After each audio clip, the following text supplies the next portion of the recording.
نجیب اللہ علی خیل پاکستان میں افغانستان کے سفیر ہیں۔ ان کی 27 سالہ بیٹی سلسلہ علی خیل کے ساتھ جمعہ 16 جولائی کو ایک حیران کن واقعہ پیش آیا۔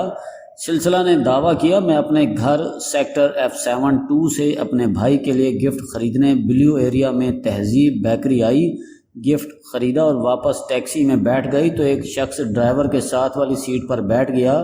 میں نے احتجاج کیا تو وہ میری طرف مڑا اور نفرت سے بولا، خاموش ہو جاؤ کمیونسٹ باسٹرڈ کی بچی۔ میں نے شور مچایا، اس نے مجھے زد و کوب کیا، میں بے ہوش ہو گئی۔ ہوش آیا تو میں F7 میں پڑی تھی۔ میں نے ایک ٹیکسی رکوائی، F9 پارک گئی، ڈرائیور سے منت سماجت کر کے فون لیا اور ایمبیسی کا سٹاف مجھ تک پہنچ گیا۔ پولیس لڑکی کو پیمز لے گئی، میڈیکل چیک اپ کرایا۔ لڑکی کی کلائیاں اور ٹخنے سوجے ہوئے تھے، ان پر رسیوں کے نشان بھی تھے اور ان میں درد بھی تھا۔ یہ واقعہ خوفناک تھا۔ جمعہ کے دن تاشقند میں افغان صدر اشرف غنی اور وزیر اعظم عمران خان کے درمیان گرما گرمی ہوئی تھی۔ عین اسی دن اسلام آباد میں بلیو ایریا جیسے بارونق علاقے میں ایوان صدر سے 8 کلومیٹر کے فاصلے پر افغان سفیر کی بیٹی کا اغوا ہو جانا یہ بہت بڑا سوالیہ نشان تھا، اور یہ نشان یہ ثابت کرنے کے لیے کافی تھا پاکستان سفیروں کے خاندانوں کے لیے محفوظ ملک نہیں ہے، اور غیر ملکی سفارت خانے اس واقعے کی بنیاد پر اسلام آباد کو نان ریزیڈنٹ اسٹیشن قرار دے سکتے تھے، جس سے ملک مزید معاشی، سماجی اور سفارتی تنہائی کا شکار ہو سکتا تھا۔ بھارتی سفارت خانے کا عملہ پہلے ہی اپنے بال بچے بھارت بھجوا چکا ہے۔ امریکہ نے 2.5 سال سے پاکستان میں اپنا سفیر تعینات نہیں کیا۔ یہ چارج ڈی افیئر سے کام چلا رہا ہے۔ جو بائیڈن کو حلف اٹھائے 6 ماہ ہو چکے ہیں، لیکن اس نے نیٹو فورسز کے انخلاء کے وقت بھی ہمارے وزیر اعظم کو فون نہیں کیا۔ دنیا یہ پوائنٹ سیریس لے رہی ہے۔ یورپ کے 80% سفارتکاروں کے خاندان پاکستان میں نہیں رہتے۔ یورپ کا سفارتی عملہ ہر 2 ماہ بعد خاندان سے ملاقات کے لیے اپنے ملک واپس چلا جاتا ہے۔ ہمسایوں کے ساتھ بھی ہمارے تعلقات انتہائی خراب ہیں۔ بھارت اور ہم دشمن ہیں۔ افغانستان میں 2 طاقتیں ہیں، حکومت اور طالبان۔ ہمارے دونوں کے ساتھ تعلقات ناخوشگوار ہیں۔ ایران اور پاکستان کے تعلقات بھی آئیڈیل نہیں ہیں۔ UAE، قطر اور سعودی عرب بھی ہم سے دور ہیں۔ پیچھے رہ گیا چین، یہ ہمارا دوست تھا اور یہ ہر مشکل وقت میں ہمارا ساتھ دیتا تھا، لیکن 14 جولائی کو داسو ڈیم کی سائٹ کے قریب چینی ورکرز کی وین پر حملہ ہوا اور اس میں 9 چینی ورکرز ہلاک اور متعدد زخمی ہو گئے۔ چین سی پیک پر سست روی کی وجہ سے پاکستان سے پہلے ہی ناراض تھا۔ اس واقعے کے بعد چینی کمپنی نے داسو ڈیم پر کام بند کر دیا، جبکہ چینی حکومت نے جوائنٹ انویسٹیگیشن کا مطالبہ کر دیا، اور ان حالات میں افغان سفیر کی بیٹی بھی اغوا ہو گئی اور اس پر تشدد بھی ہو گیا۔ لہٰذا پاکستان کو مشکلات میں اضافہ صاف دکھائی دے رہا تھا۔ پولیس نے سیکورٹی کیمروں کی مدد سے تفتیش شروع کی تو کہانی پلٹ گئی۔ یہ پتہ چلا سلسلہ علی خیل اپنے گھر سے گاڑی پر نہیں نکلی تھی۔ یہ بات عجیب تھی، گھر میں گاڑیاں کھڑی ہیں لیکن سفیر کی بیٹی باہر آئی، ٹیکسی لی اور G7 کی کھڈا مارکیٹ چلی گئی اور عدنان ڈیکوریشن سے گاڑی کے شیشے پر لٹکانے کے لیے چھوٹی سی دعا لی اور ٹیکسی بدل کر راولپنڈی چلی گئی۔ خفیہ اداروں نے کیمروں کی مدد سے سلسلہ کو ٹریک کیا تو یہ آخری مرتبہ راولپنڈی کی تہذیب بیکری کے کیمروں میں دکھائی دی۔ اس نے تہذیب سے جوس لیا اور پھر غائب ہو گئی۔ اس کے بعد تیسری ٹیکسی ڈرائیور کو دامن کوہ میں ملی۔ پولیس نے اس ٹیکسی ڈرائیور کو بھی گرفتار کر لیا۔ اس نے بتایا، یہ دامن کوہ سے میری ٹیکسی میں بیٹھی تھی اور پریشان تھی۔ میں نے اسے F9 پارک کے گیٹ نمبر 3 پر ڈراپ کیا۔ پولیس نے سلسلہ سے پوچھا کہ آپ راولپنڈی بھی گئی تھیں؟ لڑکی نے جواب دیا، میں کبھی راولپنڈی نہیں گئی۔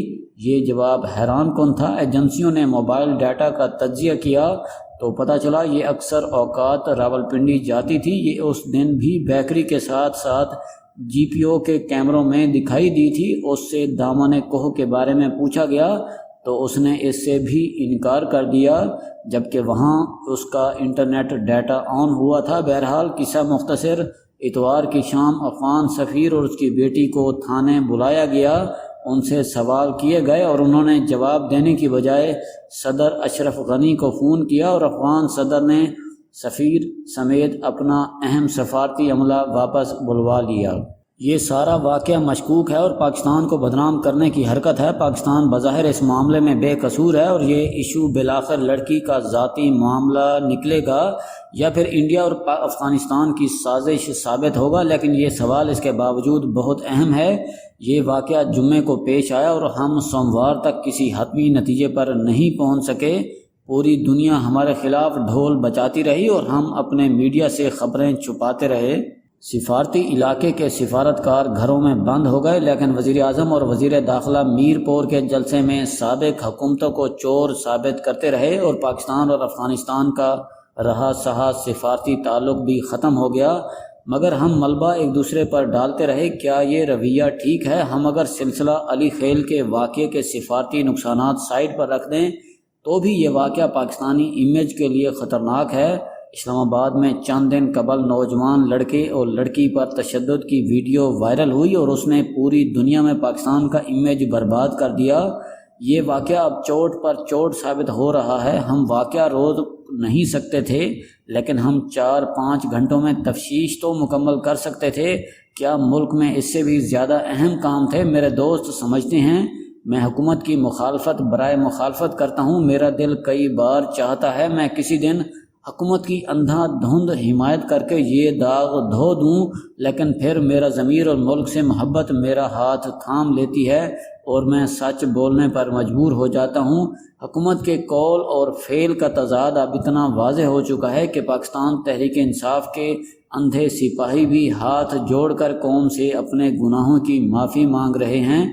آپ تضاد دیکھیے، بھارت نے 5 اگست 2019 کو مقبوضہ کشمیر کا سٹیٹس تبدیل کیا۔ اس ثانیے کو 2 سال ہو چکے ہیں۔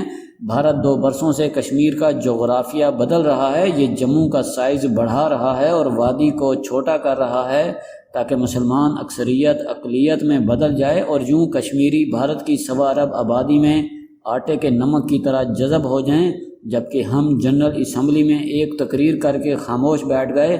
ہم نے ہر جمعے کو سڑکوں پر احتجاج کرنا تھا۔ ہم 2-3 ہفتے سرسری سا احتجاج کرتے بھی رہے، لیکن پھر ہم مصروف ہو گئے۔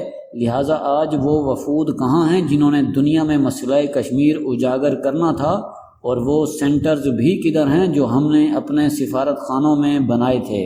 وزیر اعظم ایک طرف تاشقند میں بھارتی صحافی کو RSS کا نظریہ بیچ میں آ جاتا ہے کا طعنہ دے کر ٹویٹر پر شاباش وصول کر رہے ہیں، اور دوسری طرف ہمارے بھارت کے ساتھ بیک ڈور ڈائلاگ بھی چل رہے ہیں۔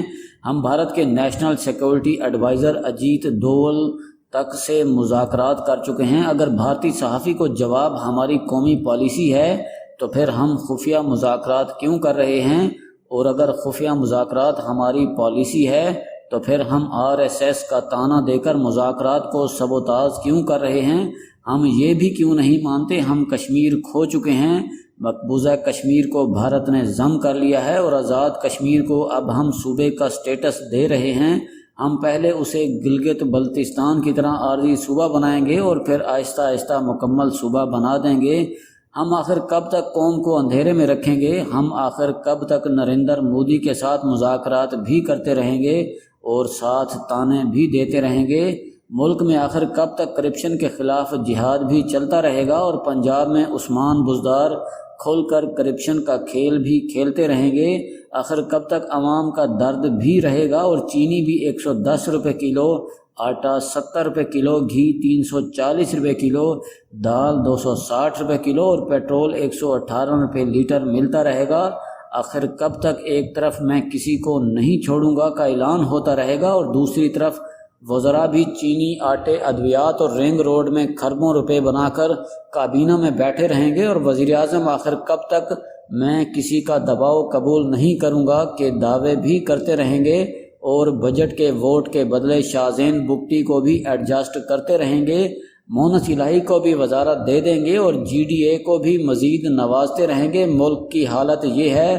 کمشنر راولپنڈی کیپٹن محمود اور کلیکٹر وسیم تابش حوالات میں ہیں، جبکہ ان کی مہربانیوں کے بینیفیشری کابینہ میں بیٹھے ہیں۔ اور وزیر اعظم خفیہ اکاؤنٹس کی فائل اپنی میز پر رکھ کر کرپشن کے خلاف تقریریں فرما رہے ہیں۔ تاریخ میں سب سے زیادہ قرضہ بھی انہوں نے لے لیا اور یہ لوگ معصوم بھی ہیں۔ آخر یہ کب تک چلے گا؟ ہم آخر لوگوں کو کتنی دیر دھوکے میں رکھ لیں گے؟ شکریہ۔